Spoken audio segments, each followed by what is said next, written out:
this time around. You want to go through that? I'm going to assume you're talking about this chewed up Fate Reforged booster. Yes. Okay. Yeah, so I found a random booster that apparently I never opened. It's Fate Reforged. So it is, I don't know, 5 years old at this time. I did not play Fate Reforged. So I hopped in with Theros and basically hopped out at cons. So I don't know. Was there anything good in Fate Reforged? Fate Reforged had some cool stuff. I think Ugin is in Fate Reforged.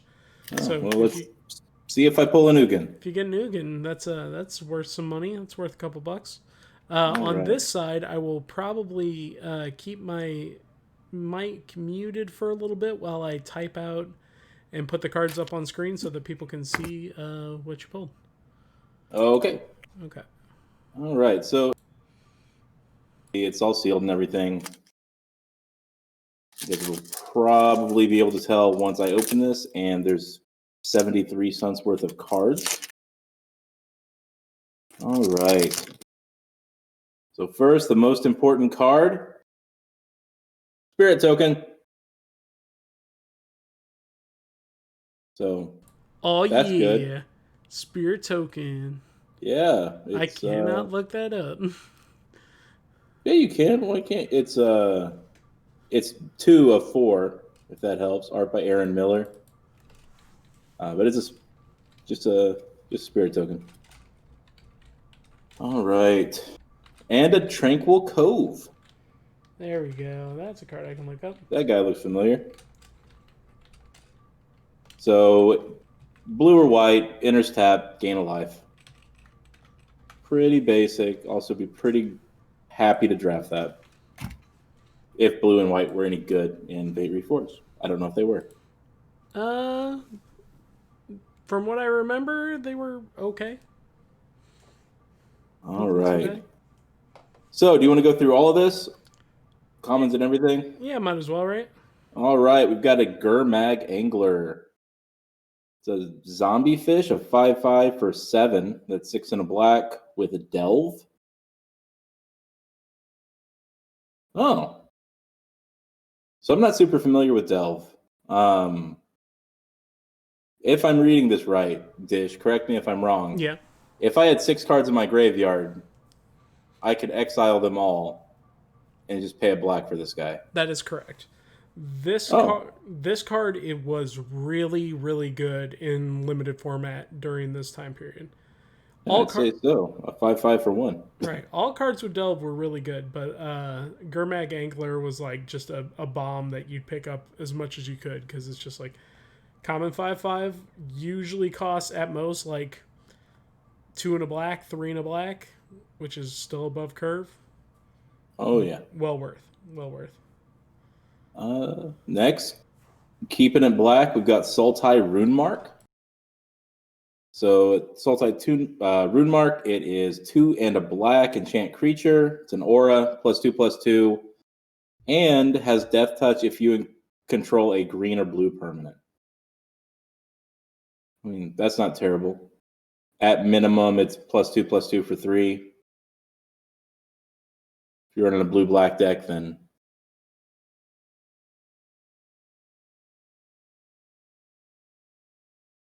if you're on a blue-black deck, you have death touch too.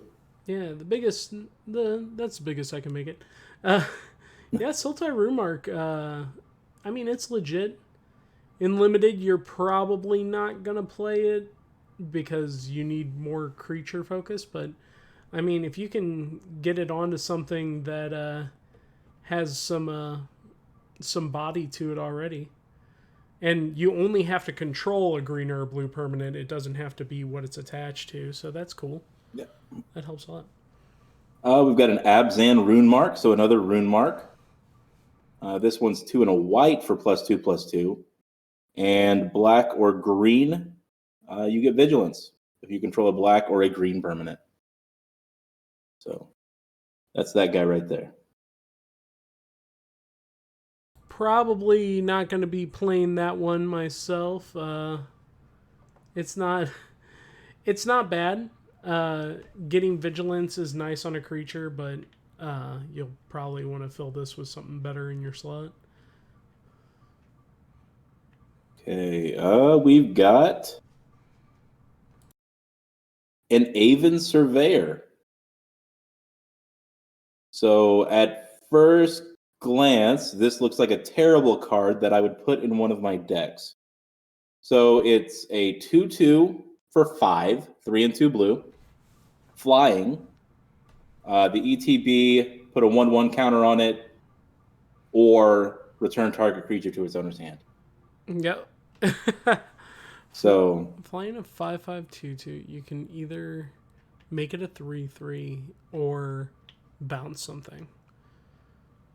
This seems like a bad card. I mean, constructed wise, a double costed 3/3 flyer for 5. yeah, yeah, it's not great. I mean, if you desperately need the removal in your deck, you might run it.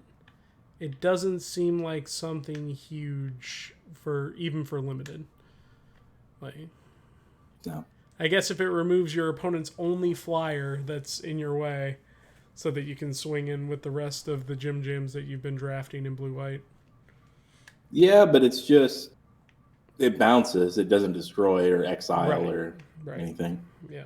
So I mean, I would probably throw that in my bounce deck if I didn't have enough other bounce. Right. But it would just be a placeholder until I picked up something good. I mean, when this came out, there was so much good bounce. That's when Gummy Bears was born during Theros. Gummy Bears, for those of you who don't know, is Adam's constructed It is my best constructed deck. It doesn't win the most, but that's the point of it. It's a deck I can play, and when I lose 19 times out of 20 games, I'm okay with it because this deck was never supposed to win. It's all bounce. It's all bounce spells. It's creatures that bounce on ETB. It's bouncing instants mostly. A couple cards in there I think were bounce draw cards. No, I wouldn't even say instants mostly. I've got a lot of sorceries in there. Like the original one ran Whelming Wave. Yeah. Which was a board bounce, unless people had like Krakens, Leviathans, Serpents, and Octopuses out on the board. So that was always fun. A bounce will kill a token. So a Whelming Wave versus a token deck, that was a great card to have. Yeah, it was. Most people play token decks, but if they were, then it was great. It was basically a board wipe. Yeah. Basically, it was a really annoying deck that did have some win cons in it. They just didn't happen very often. Right. And the current version is a worse deck that has some win cons in it that don't happen very often. But if I lose, I lose. Moving on to our next card, we have an Ancestral Vengeance. Double black. It's an aura. Oh, this actually sounds fun. Enter the battlefield, put a 1/1 counter on target creature you control. And enchanted creature gets -1/-1. So you get a +1/+1, and your opponent gets a -1/-1 on their guy. Yeah. This is something I would play, mostly because I was in mono black for the majority of cons when I could be, or Abzan, which is mostly black. Yeah. All right, this next guy, depending what ramp looked like, we've got the Farrel Krushok, or Krushik, I don't know. It's 4 and green for a 5/4. No effects. Kind of pricey, but you get some Lana Wars or whatever the equivalent was on the board.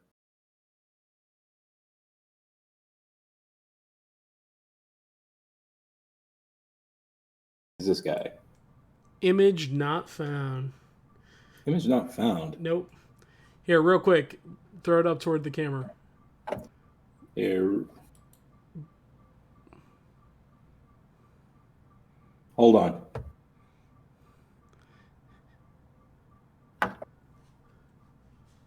Make me mess all my stuff up.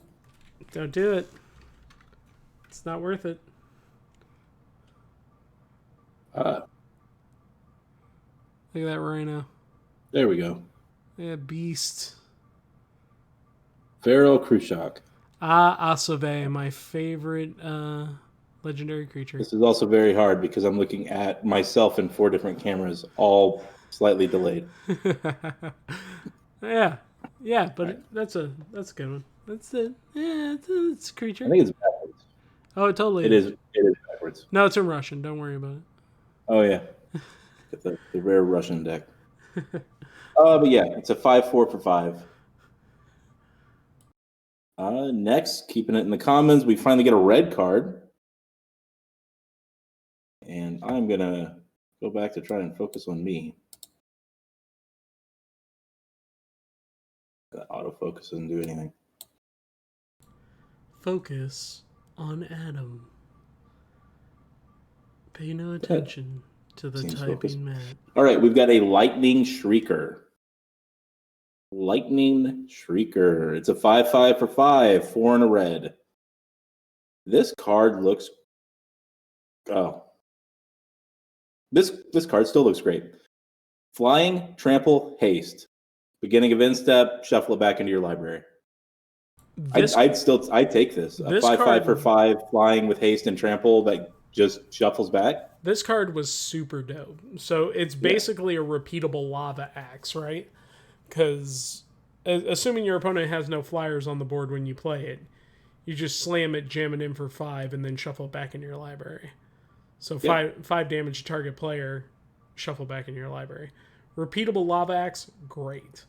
This card was highly played. I think this even saw some constructed play.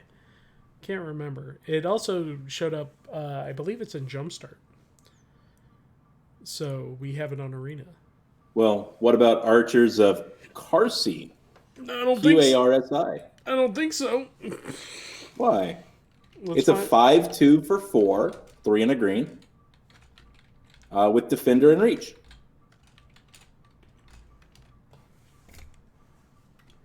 Yeah, this one. Archers of Karsi. I mean, again, anything /2 is not great for limited or constructed play because it just dies too But easily. I'm saying, you got this guy out here. I try to hit you with this guy. They're both dead. Yeah, and I no longer have my take 3. So you were lightning. Okay, yes, I take 3. I get bolted, but it's not reusable. Sure. Yeah. I mean, there are ways. There are ways in which it is useful. I would not play this if I didn't have to, but actually in sealed, and we'll be talking about this later. In sealed, I would probably play this if I was like in green. I'm just like, yeah, 5/2. Let's do it. Let's go. All right, another card that I probably wouldn't play is Smoldering Efreet.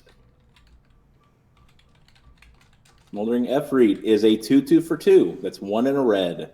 When it dies, you get hit for 2. Yeah. That's it. It's a 2/2 for 2 that bites you. Yeah. When it dies. Yeah. No, I don't. I don't love it. I don't love it. Yeah, I'm not throwing that in.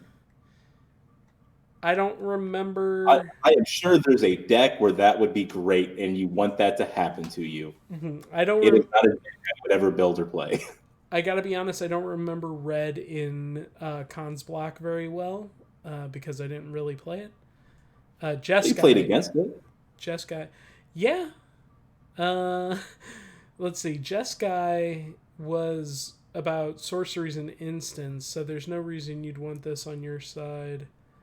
And then Mardu was about like big creatures that did stuff for you, and then you equipped them. So if anything, this is a 2/2 body you can equip to, I guess, but not ideal. Not ideal. How big was enchantment in cons? Enchantments had a place, but it wasn't like a super mega theme. So it wasn't like Theros. No, no, not at all. Well, still, Return to Earth. It's our last common. It's an instant 3 and a green. Destroy target artifact, enchantment, or creature with flying. Now I have a question about that. Okay. Is that an artifact with flying, an enchantment with flying, or creature with flying? No. Or is it an artifact, an enchantment, or quantity creature with flying? It is quantity creature with flying. It is artifact, an enchantment, or a creature, but only if that creature has flying. No. Now, if an artifact had flying or an enchantment had flying, then you would still be able to get rid of it because it is an artifact or it is an enchantment. This is a green kill spell. Yeah. You don't get a whole lot of those, so maybe it gets play. Again, like in draft, no. In constructed, no. In sealed, this is something that you legitimately might play. Hopefully you're not, but it is something that might see play. I mean, in draft, this might see play. It Maybe. might. It might. I don't remember it, but again, I was in black, so I had much better kill at the time. Yeah, I know you did.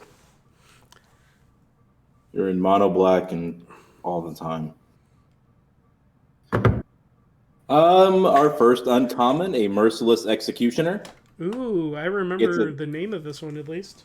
It's a 3/1 for 3. That's 2 and a black. When it enters the battlefield, each player sacks a creature. Yeah, Merciless Executioner. It's the warrior variant of Fleshbag Marauder, which is why I remember it. So this actually sees some play, if you need it, in aristocrat decks that are like...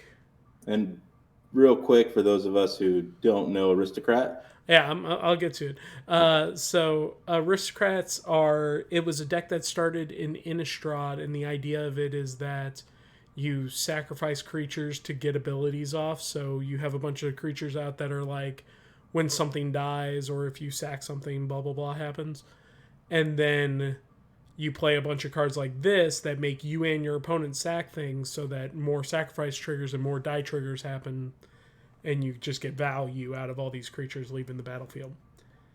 So this is a great card, especially in limited, because your opponent might be struggling to even keep one thing on the board, and then they're like, haha, I play my 6/5 flyer, I'm gonna turn this game around, and you go, haha, Merciless Executioner, I'll sack my Merciless Executioner, you sack your only creature, your board's clear again. Yeah, I mean, if nothing else, you're paying 3 to have them sack a creature. Exactly. Yeah. And if black needs more removal. Yes, it does. Always. Anyway. Keeping it in black. Mm-hmm. Orc, Sure Shot. It's a 4/2, 3 and a black. When another creature enters the battlefield under your control, target creature and opponent controls gets -1/-1 till end of turn. Yeah. I don't hate it. So again, /2 is not great. So having to play a 4/2 when you're strapped for things, it could do worse things than give a creature -1/-1. Yeah, but you could always throw your Runemark on it. You have a 6/4 now. Right, give a 6/4 with Death Touch. This is one of those interesting moments of an archer not having reach. And it makes, like, back then they weren't as concerned about like trying to make sure archers had reach. But like my brain just kind of goes, pull that art up a little bit closer. Okay. Like go to the one that just has the art. Oh, that did not get any bigger at all. It sure didn't. If you look, That orc is pointing his arrow downwards. Oh, sure. Yeah. He does not have reach. He's not hitting anything with flying. He's only shooting things that are already laying on the ground. Right. No, absolutely. And that it means something. We call that flavor. Yeah. Yeah. Sure. Anyway, what we got next? All right. Keeping it black, our last uncommon. Okay. Grave Strength. Okay. This The one's sorcery for 1 and a black. Choose target creature. Put the top 3 cards of your library into your graveyard. Then put a 1/1 counter on that creature for each creature card in your graveyard. Okay, this sounds like it could be kind of cool. Yeah. That's pretty dope. I don't This sounds good. I don't remember using this card, but I feel like That's because none of your creatures ended up in your graveyard. Oh, I did it. I'm so good. yeah. It's because I never played them because they were all 7-drops. But this definitely fits the Sultai theme of the time. That's red or black, green, and blue together. And black, green, blue was like self mill and then resurrect stuff from the graveyard. So like this is a good way to get cards into their graveyard for that. Plus, if you're playing in limited, you got 5 or 6 creatures in the graveyard because your opponent's been relentless about killing your stuff. You're like, all right, play a 2/2 and then play this, and then I have a 6/6. I have a homemade 6/6. Like it's doable. Yeah. And then you delve and get rid of everything that's in your graveyard. Yeah, and you get that Gurmag Angler out for 1 black. That's right. Yeah. You got it. You know what's going on. All right. Finally, we've got our rare. Now, before I tell you the name of this card, I'm going to describe it for you. Okay. It's black, so you've got a chance. Okay, it's black. All right. It's a 4/4. Okay. It costs 6, 4 and 2 black. Okay. It has delve. All right. And is it a sorcery, an instant? No, it is a creature. It is a demon. It's a creature. Type. It is a creature. Creature, and it's a demon. Oh, wait. I actually probably do know this card. Let's see. A delve demon. It does have more to its ability. Let me know when you want it. Okay. A delve demon, 4 and 2 black. And it's a 6/6? Is that what you said? 4/4. 4/4. It's a 4/4 for 6. Okay. I'm not going to remember what it is, but it does sound like a card I'd want to play. Well, if you delve for it, Mm-hmm. so you could get a 4/4 for 2. If a creature card with flying was exiled, this card has flying. The same is true for first strike, Vigilance. double strike, Yeah. death touch, haste, hexproof, indestructible, lifelink, reach, trample, and vigilance. I do like that card. What is that card called again? Soul Flayer. Soul Flayer.